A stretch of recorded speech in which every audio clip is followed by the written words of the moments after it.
Welcome to Reflections, a program where we discuss values and virtues for the transformation of the individual and the society in general. I am Father George Ehusani, and I have with me in the studio once again Angela Agoawike, veteran journalist, member of the Nigerian Guild of Editors, a fellow of the Nigerian Guild of Editors, and from print media through public relations, corporate communication to broadcast media. You are welcome to the studio. And Angela is a member of the Terra think tank and is contributing to the social engagement of Terra. So, welcome once again. Thank you, Father. This time I want us to discuss the role of the media. I mean, you've been in the media all your life. Nigeria is full of problems, as we can see. Right now, life for many Nigerians is very challenging, to say the least. And then we still have serious problems with the quality of leadership, the responsiveness of leaders, and the sense of service and sacrifice of leaders. I mean, we're being told to sacrifice, and the leaders are living large. We have not seen any major transformation in the conduct of leaders to associate with the present circumstances. So there's a lot of work. The media say that they are set up to educate, to inform, and to entertain. What do you think your colleagues in the media, whether print or electronic, or even online, or online, or even corporate communication? You see, because I have noticed that the people who are managers in companies who engage brand ambassadors, they're in corporate communication, right? They are part of shaping the values of society, because who you project as brand ambassador, you're advertising that person and his or her values. In recent times, I have been worried about some of the characters being sponsored, projected on TV, on radio, on newspapers. So, what do you see going on in our country, and what do you see? A lot of media people are trying a lot, but what more can be done? What more can be done? Let me start like this. Yes, the media is there to inform, educate, and entertain. It's also a business, because you need to make money to be able to do those things you say you're going to do.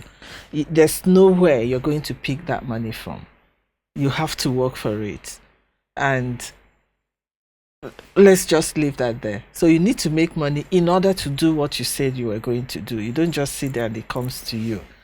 Now, having said that, I think the media, even the Constitution, recognizes the importance of the media in our society. I think it's the only profession that is given a role in the Constitution to hold government accountable for its actions to the people. Now, the thing is, are we doing that? I would say in some areas, yes, the media has done that. That's not to say that there's no room for improvement. A whole wide room exists, wide margin for improvement exists. And to some extent, again, that's also a function of the society we're in, because these media people also, I'm not making excuses for excesses in the media, but they are part of the society. They have children, they pay house rents, they do all these things, and we work for the media. At the end of the month, they don't get paid salaries. It's difficult to get people like that to do the right thing sometimes. I remember once when someone told me, when I entered the media newly, and I was like, hey, somebody, you said we shouldn't do this. Said, wait until you have a family, then you know what you have to do. I never forget that. So there are so many pressures on you as a member of society, but I think it's not a lost case.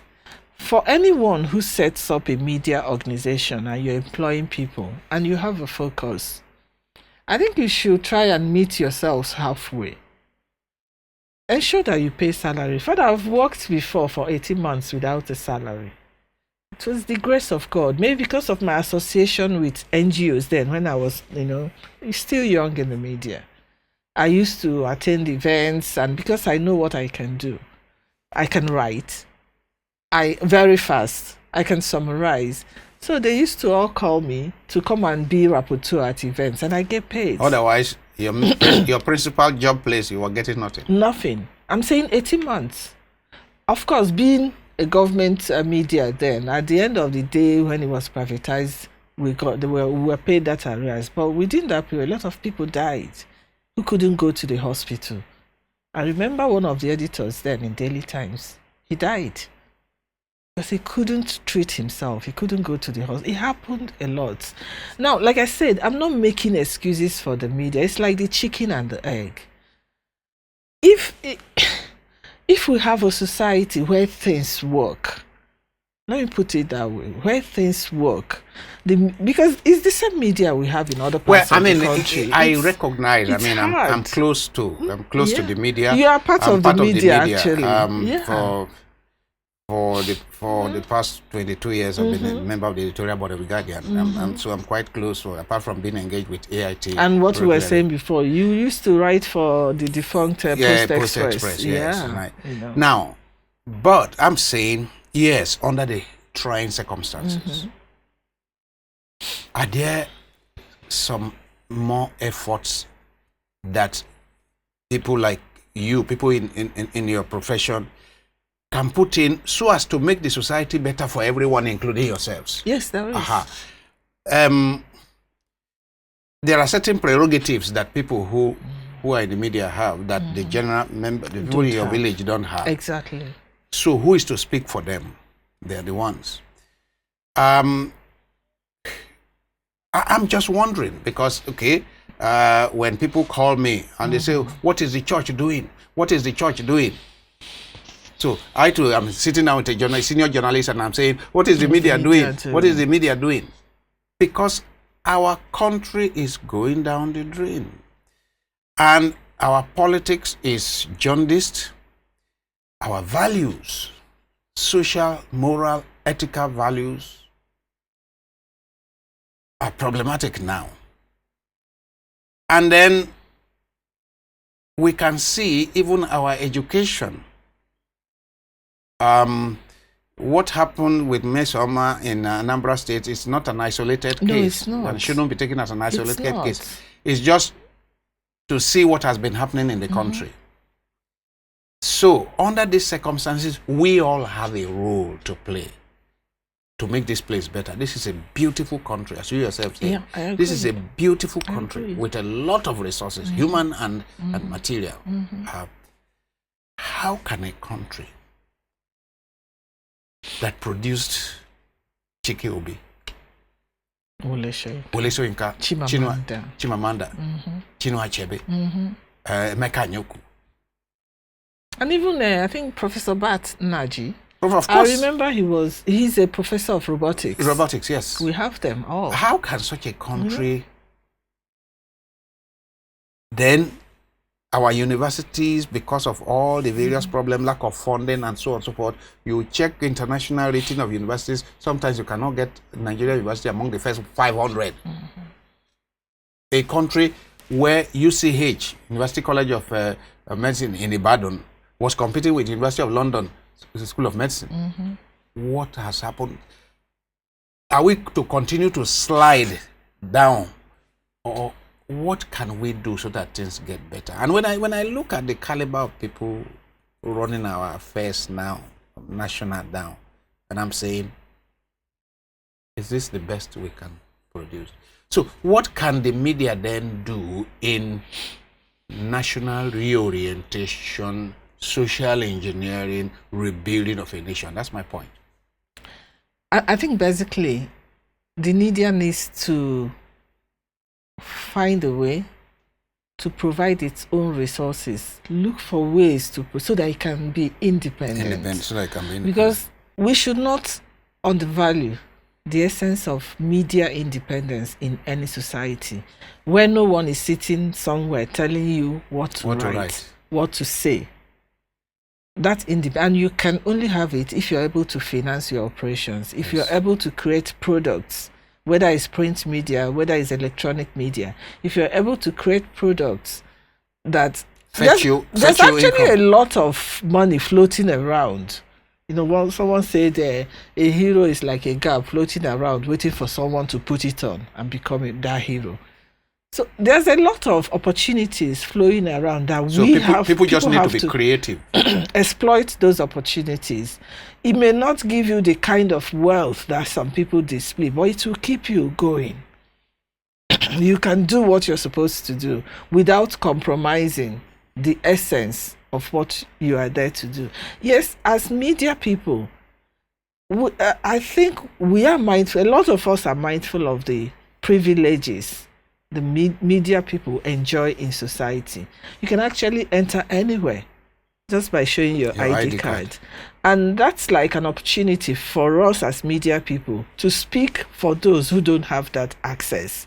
So if we get that opportunity and we don't use it, then I think we're failing those who are depending on us to use the opportunity we have to speak on their behalf, just create access for them to get what they want. Let me talk about, when there are policies in society, in Nigeria today, in every society, that people don't even know about. And these policies are there, and because you don't know about it, you are not able to use it to utilize available services. And the people who are there are happy. At the end of the day, the money provided for such services are like excess fund, and some people will share them. But if you know and you try to access them, then let the system stop you from getting that access. Then we know that, okay. A concrete example of what you're saying, right now, because of the money they say they have saved from oil subsidy, the state governments are going to share how many trillion, the money that FAC is distributing now, state governments are going to receive like never before allocations. That also means that local governments are going to receive allocations like never before. If they receive. Okay, if the state governors give them. If the state governors will give them. Now, what it means is that more money is going down than they used to receive. We often focus on the federal government. Exactly. So, is it not the responsibility, or at least of the media then, the local media, the correspondents in the various states and towns, to begin to scrutinize what is happening in the local government and what is happening in the state, with the resources that are being generated and those that are coming from the center? Yes, and I think that's where the community media, community radio, because community we should not underrate the impact of media, the information, communicate information to the people who need, and tell them this is the. Your radio, your community radio has run for. It's not actually a community radio; it's a full commercial radio station. But we focus on areas around us. I'm interested in the fact that you set it up in a small place in the local environment. Yes.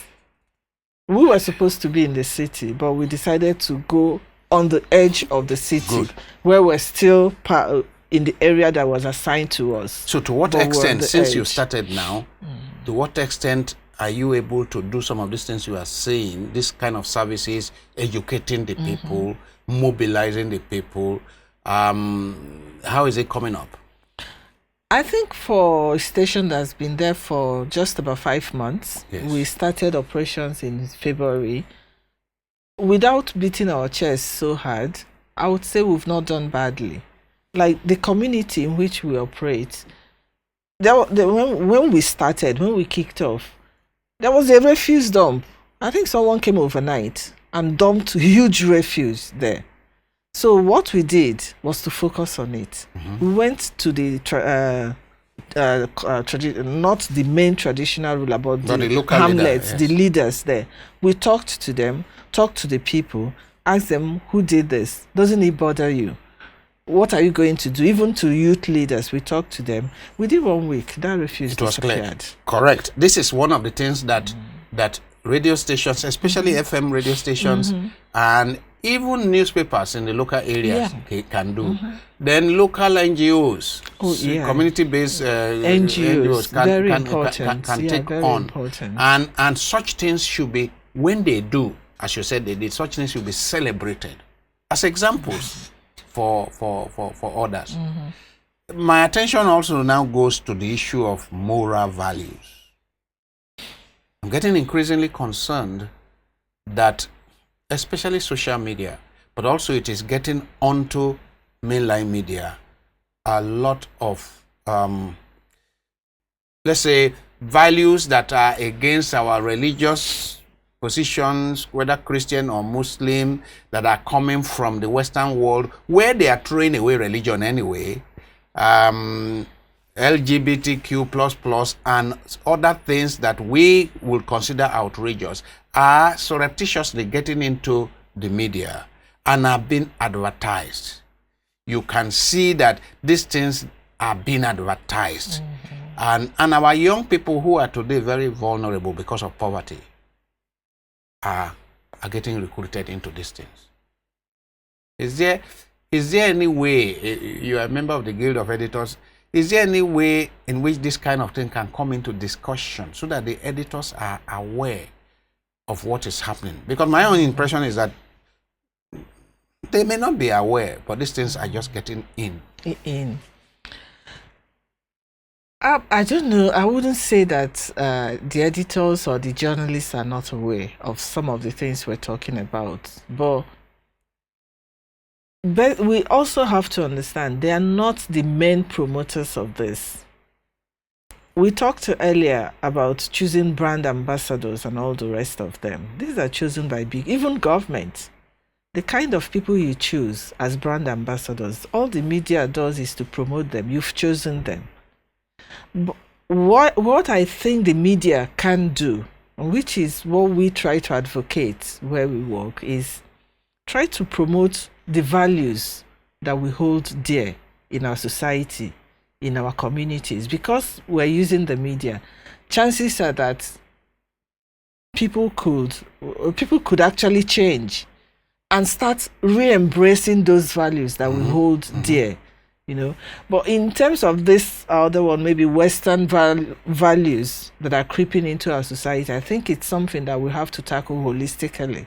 It's not just about the media. Because we all should be involved. Yes. Whoever, let's say a big company now, picks someone, brings in someone, you want to promote the person, and you're distributing adverts in media, asking, promotional things and stuff.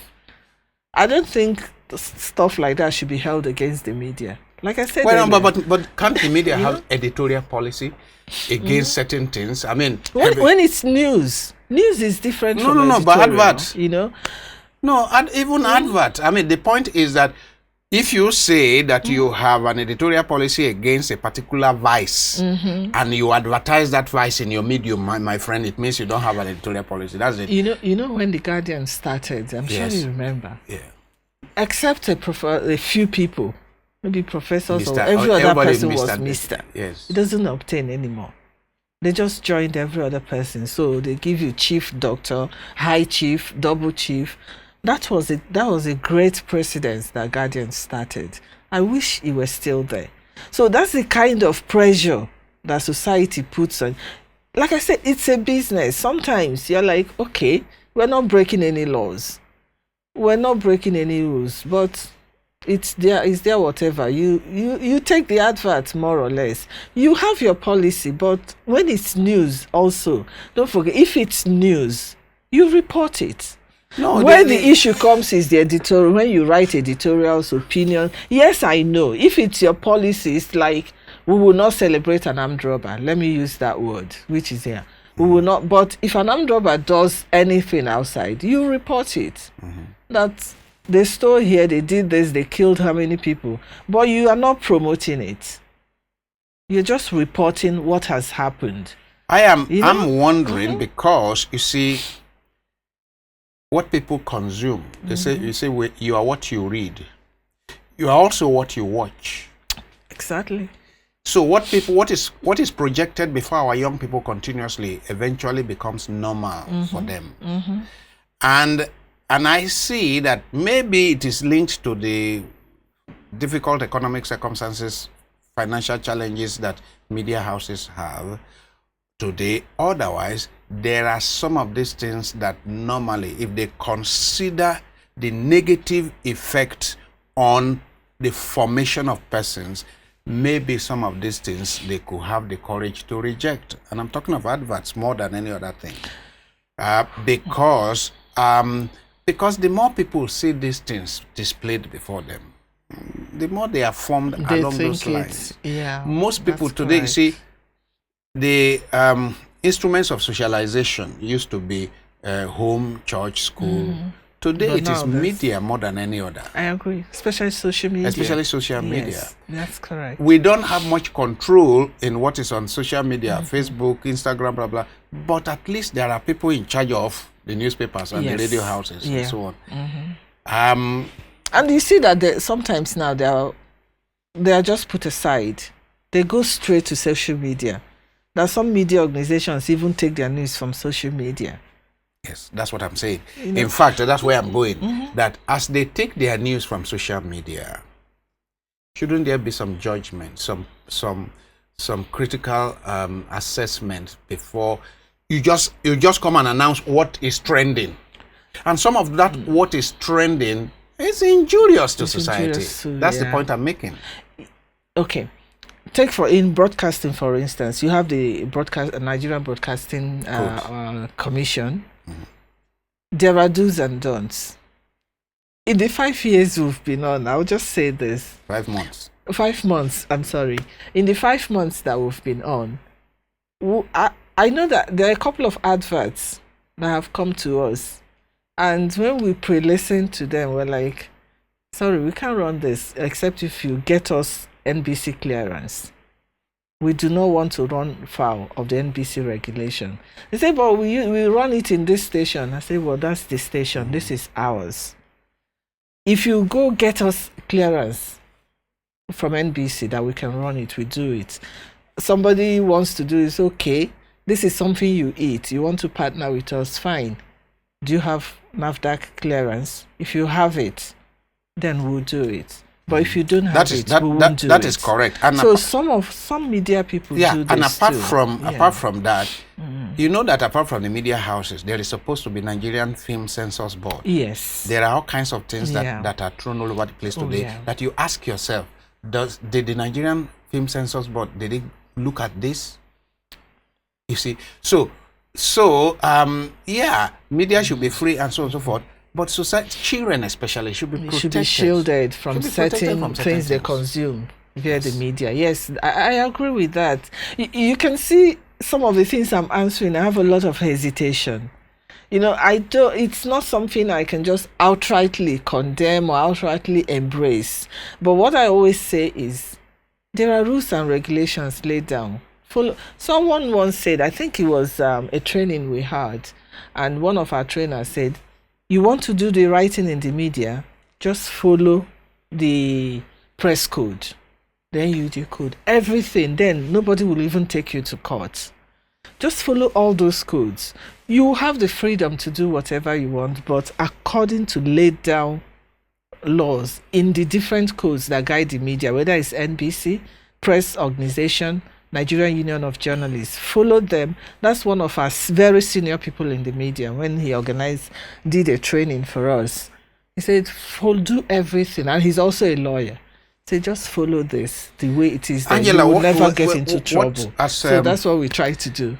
What do you look forward to in terms of your contribution, your radio station contribution, and contributions of FM stations like that in the country? What's your projection as to what you people can achieve, not only in the local area where it is domiciled, but since it can be listened to online? What do you look forward to in terms of your contribution to the Nigerian society? I think that one is easy for me. We want to awaken the consciousness of Nigerians wherever you are to ask questions of their leaders. to make demands of their leaders. Don't just be comfortable. Sit there every Christmas, they come and give you a quarter bag of rice and how many tins of tomato, and you're happy. Ask questions, make demands. They are there to represent you. Just make sure you make demands on them. So we want to be able to awaken that consciousness of Nigerians to know that all of us have equal stake in this country, and that you have children you're leaving this country to.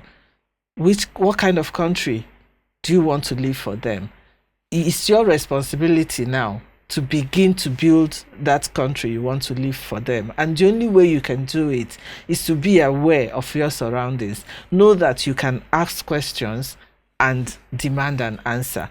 For media, let me just say, for broadcast media, the media rights agenda, I'm sure you know them, asking a lot of questions on behalf of the media, trying to challenge some of the existing rules that kind of shackle the media. Yes, trying to ask all those questions, going to court on their behalf. So do it. You say, okay, they'll tell you the system doesn't work, the judiciary doesn't work, but have you tried it? Challenge the system and let it fail you. Then you can say it doesn't work. But if you've not challenged it, then, because they'll tell you, did you go to court? Do it. Let's try to challenge the system. So it's about you look forward to media being strong enough to empower the people. Exactly. To help raise awareness among the people on their civic responsibilities. Duties and responsibilities. Civic duties and responsibilities and rights. And that they make demands of their leaders and see their leaders not as conquerors, small gods. In many places, sometimes we think that our leaders are people who conquered us, who have conquered us. I mean, that's how they behave. When I see gun-toting security agents riding pilot vehicles and speeding along the road and chasing people off the road, what comes to my mind is that we're a conquered people. It's only people whom you have conquered you can treat like that. But then if people make demands of their leaders, recognize that they are number one citizen and that their leaders are supposed to serve them, then things will be a little different. I think that's the kind of campaign Dr. Obi Ezekwesili has been trying to champion in recent times. Office of the masses. Office of the citizen. Office of the citizens, yes. You know, that the citizens count. Without them, you're nothing. Yes. Without them, there's no legislature. You can't do anything. I mean, and we have to realize they say the roads are not good. So you buy 8-cylinder heavy jeeps to ride roughshod. To navigate the bad roads. They say there is no light. You surround yourself with heavy generators that are passing from one to other. They say there is no security. Then you have 4 or 5 security agents that are protecting you. And then you have bulletproof car. My friend, you are not our leader. No. You are our conqueror. No. So we need to make demands. And we all need to be involved in raising a new crop of leaders. That's a major I think we'll get there. Irrespective of what transpired in the last election, I think there is a lot of awareness and consciousness being raised amongst young Nigerians that they have a stake in this country, irrespective of how it transpired. Yes. There's a lot of consciousness. You know, some people were saying, oh, after all this, so the people, I said, no. Forget about what happened. If it was institutional, but something has happened in Nigeria. It can never be the same again. And I think in my lifetime, it was actually the first time I saw a little bit of issue-based campaign. And passion on the part of the young people to be part of this. Even the court processes, tribunals that are going on. When you go on social media, Twitter, you will think that, what's going on? They're so invested in everything happening right now. Even if it doesn't quite turn out the way they want it at the moment. But there's something that has woken up that can no longer be tamed. People have moved one step forward. Yes, and I think it's good for us. Ultimately, it's good. All we need to do is just keep on that track, but do within the laws, because we have laws for this. Within the laws, do the right thing. It's just a process, but I believe we'll get there. Once again, on this positive note, we are ending the discussion. I've been speaking with Angela Agoawike, veteran journalist, member of the Nigerian Guild of Editors, and founder of an FM station. What's the name of that your station? Omalicha FM station in Emekuku. In Azarewelu. Well, it's just Emekuku. It's the community. Close to Emekuku, yes. But it can be seen on online. Yes. You have both. We're online. Congratulations, and may the Lord, your positive aspirations, may the Lord make it come true. May Nigeria become a place where your friends from Doha will come for holidays. I look forward to that. I look forward to that. I look forward Thank to you. that. God bless you. Thank you for having me. You.